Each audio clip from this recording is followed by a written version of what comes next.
Red Sparrow, from Hunger Games to Spy Games. The disturbing cruelty of dystopia works at the box office mall, but the deadly reality of espionage can also hold one in thrall.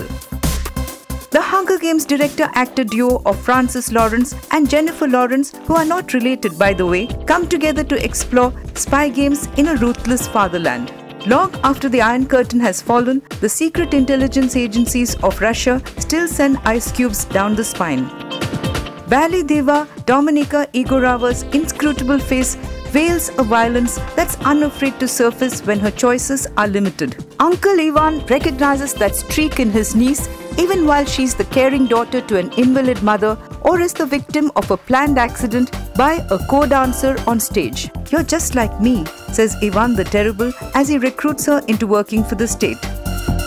The training school is impersonally sadistic. Here's where sparrows or little Mata Haris are trained to use their bodies as weapons, seduce and ferret secrets out of their targets. They're like call girls, pimped by the state. A more dignified version of it being, your body belongs to the state.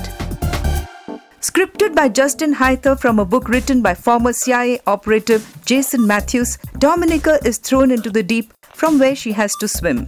Sinking and taking her mother down with her is not an option.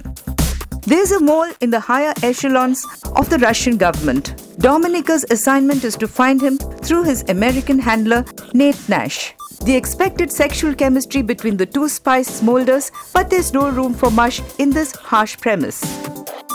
It's the flip side of James Bond, who beds, winks and wins. When Dominika is trained to do the same for the state, it's more like whoring, building up a deep resentment in her.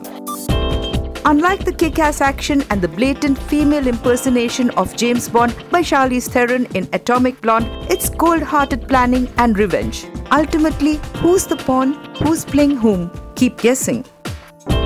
Very strongly sexual without actually showing too much, the seductress and spy story has more dialogue, less physical action, the ticking brain deadlier than flying fists. Jennifer Lawrence reaches out and draws you in as Dominika, complete with the accent and the cunning to counter the sadistic. There are a lot of strong supporters in various roles like Joel Edgerton as American agent Nate Nash. But if Jennifer Lawrence is kept on her toes, it's by Matisse Schoenaerts. As Uncle Ivan, he has an underlying menace that's sexual and sadistic. For a spy thriller that's unrelenting in its intrigue, Red Sparrow gets a 3-star rating.